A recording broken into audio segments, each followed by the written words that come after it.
आणि केंद्राच्या लक्षात आलं की सगळी माणसं चांगली आहेत, त्या सगळ्याला तर काही आपण एकाच वेळी अशा प्रकारची उमेदवारी देऊ शकत नाहीत.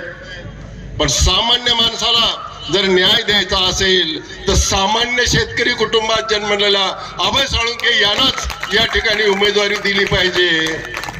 हा माणूस पेरणी पण जातो आणि हा माणूस गरज पडल्यास हातात रुग्ण कसं घ्यावं हे सुद्धा ह्या माणसाला माहिती आहे.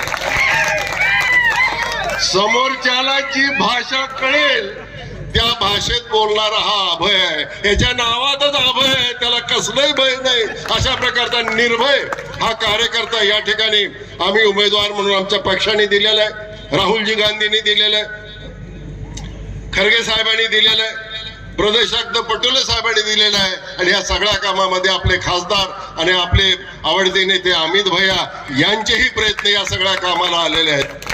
मी ज्या मित्रांना पक्ष उमेदवारी देऊ शकला नाही त्याच्याबद्दल मी त्या सर्वांची माफी मागतो. पण तुम्ही केलेले कष्ट तुम्ही बघितलं असेल. एकही माणूस ज्यांनी मागितलंय आणि ते अभय बरोबर होते चळवळीमध्ये ते बहुतांश सगळे व्यासपीठावरती उपस्थित आहेत आणि त्या सर्वांनी भाषण करून अभय दादाला मतदान करा अशा प्रकारचंच एक आपल्या समोर अपील त्यांनी केलेलं आहे. आणि म्हणून ही भूमिका घेऊन तुम्हाला या ठिकाणी जावं लागणार आहे. आम्हाला जर काही चांगला विकास करायचा असेल तर आमच्या खासदार साहेबांच्या अमित भैयाच्या विचाराचा माणूस तुम्ही त्या ठिकाणी निवडून दिला पाहिजे. अभय हा सर्वसामान्य माणसातला आहे. जरांगे पाटील जसं म्हणतात ना की रिझर्वेशन कुणाला पाहिजे, कोणत्या मराठ्याला, तर गरजवंत मराठ्याला पाहिजे. अभयचा आमदार होणं या मतदारसंघाची गरज आहे हे आपण समजून घेतलं पाहिजे.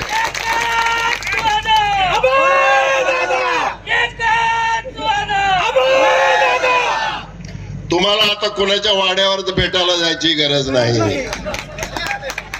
तुमचा फोन गेला तर तुमच्या घरी स्वतःहून येणारा हा आमदार आहे. तुमच्या ढाळजमध्ये बसणारा हा आमदार आहे. तुमच्या सतरंजीवर फाटका सतरंजीवर बसणारा हा आमदार आहे. तुमच्या पानाच्या टपरीवरती तो येऊन सहज उपलब्ध होणारा अशा प्रकारचा हा आमदार आहे. निलंग्याला असल्याच आमदाराची गरज आहे कारण हा चळवळीचा तालुका आहे. आणि म्हणून हे सगळं काम अभयला तुम्ही सर्वांनी मदत केली पाहिजे. काही काळजी करू नका.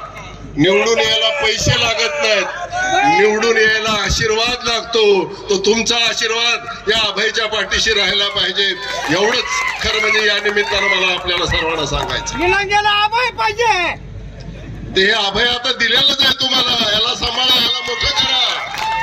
हा पुढे जाऊ शकणार आहे. हा विधानसभा गाजवून सोडणारा असा कार्यकर्ता आहे.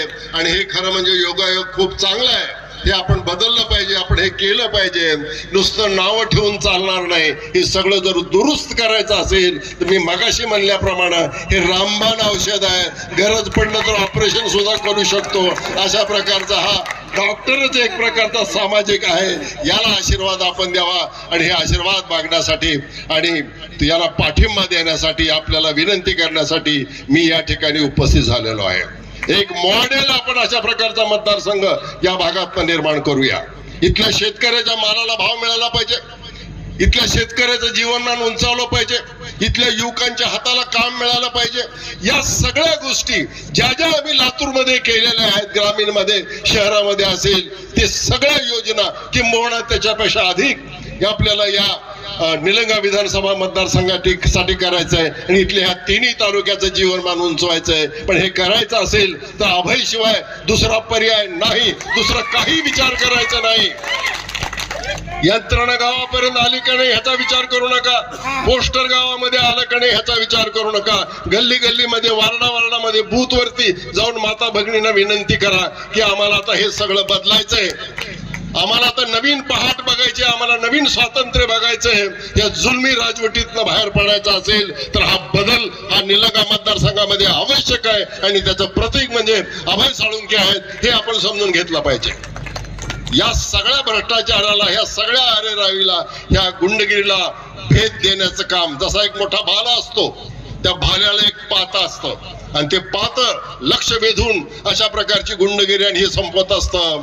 पण तो भाला एकटा फारसं काही करू शकत नाही. त्याच्या पाठीमागे जी काठी असते लांबकी, ती काठीची ताकद म्हणजे ही जनतेची ताकद ताकद आहे त्याच्या पाठीमागं, भाल्याच्या पाठीमागं काठी पडून आपण उभं राहा आणि मग बघा हा कशा पद्धतीनं हा आमचा तरुण मित्र या भागाचं परिवर्तन करतोय आणि ज्याला ज्या भाषेत कळतं त्या भाषेमध्ये बोलण्याचं आणि सांगण्याचं दारिष्ट्य हे अभयमध्ये आहे. तुमचा आशीर्वाद अभयच्या पाठीशी असावा आणि म्हणून येणाऱ्या 20 तारखेला हाताच्या पंजासमोरचं बटन नीट वाचून बघा, नीट काळजीपूर्वक बघा आणि ते बटन दाबून अधिकात अधिक जर आपण त्याला मतदान केलं तर इथल्या शेतकऱ्याला न्याय मिळेल, इथल्या अल्पसंख्याकांना न्याय मिळेल, इथल्या माता भगिनींना न्याय मिळेल, इथल्या युवकांना न्याय मिळेल. आणि हे सगळं काम एकट्या काँग्रेसने करायचं असं नव्हे तर शरदचंद्र पवार साहेबांच्या राष्ट्रवादी काँग्रेसचे कार्यकर्ते सुद्धा कामाला लागलेले आहेत. त्या सर्वांनी सुद्धा आशीर्वादाने मदत केली पाहिजे.